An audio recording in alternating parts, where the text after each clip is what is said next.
Nasia. I'm currently driving home from work.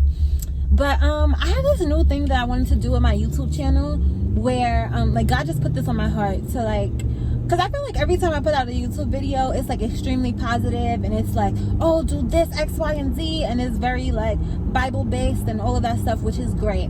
But I think one of the things about being young, saved, and celibate is that there's a lot of highs and lows. And when I do make those like official videos, it's like that is after a series of highs and lows and like the learning, like the overall objective, the thing that I learned from that experience. But a lot of the time you don't get to see how I actually learned that. And so so for example, today I had to go support one of my friends. And while I was there, I ran into somebody that I used to talk to. Now, behind the scenes of me seeing this person again,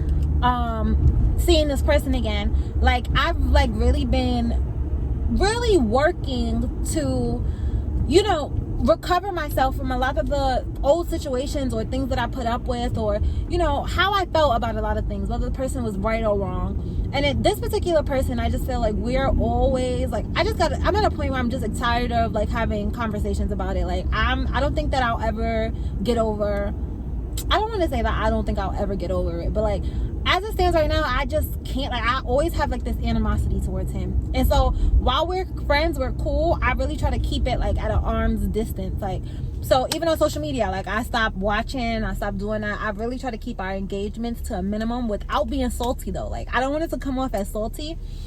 But recently, like just being transparent, like I figured out he's like in a new relationship, which is fine. But then the person he's in a relationship follows me on social media, and that's kind of just like awkward. So the both of them, I don't engage with their materials and stuff like that. But I have to admit, like it's hard to see. And so today, just being at we had like a two dialogue conversation, like, oh, how you doing? Good. It was very short. Like if you put it in the whole interaction, it was probably less than 5 minutes. But for the whole day, I just feel like this weight, like this negative energy on me after seeing him. And it's just like, this is why I don't engage with those kind of things. And so I just been having this dialogue with God today where I'm like, God, I trust you, but it's hard to see, because stuff like that will have you thinking, like literally, like, God, I'm doing this for you. Like I'm doing this to honor you. I'm doing this, and all of these other people are doing it their way. No shade to them, but it's like, and it seemed like they get in what the stuff that I'm doing this to honor you, to do relationships your way, and it seems like they live in a not even him in particular, but like just everybody, like they live in the life, having sex, doing whatever they want, and they're living like they seem like they happy, and I'm like, damn, like, you know. And so I'm just like, God, like I trust you, but it's hard to see. And I prayed that today, and you know, I even started to feel like a weight on me, like, oh no, I started looking at myself differently. Then I started feeling like low self-esteem. I don't do the whole low self-esteem thing. Watch my latest, I didn't put the video up yet, but I'm going to.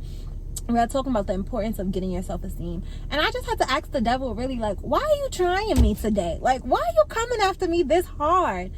And so when I got in my car from work, I really just put my worship music on, and I just began to pray.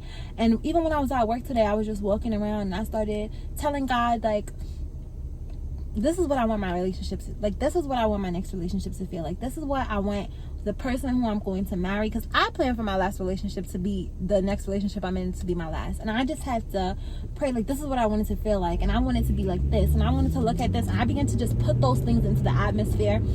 I began to put my worship music on and just talk to God and like re-encourage myself.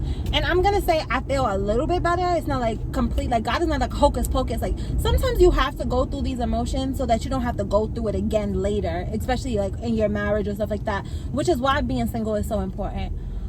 And so I just wanted to share this real moment. I don't even know how I'm gonna like upload this or anything, but I just really wanted to share this real moment with you so that you can see that it's not like all peaches and cream, or it's not like, yeah, I'm born like this, because I'm not, like, you know what I mean? It's just lessons that God has been learning from me, and this is just one of the milestones and what he's teaching me right now.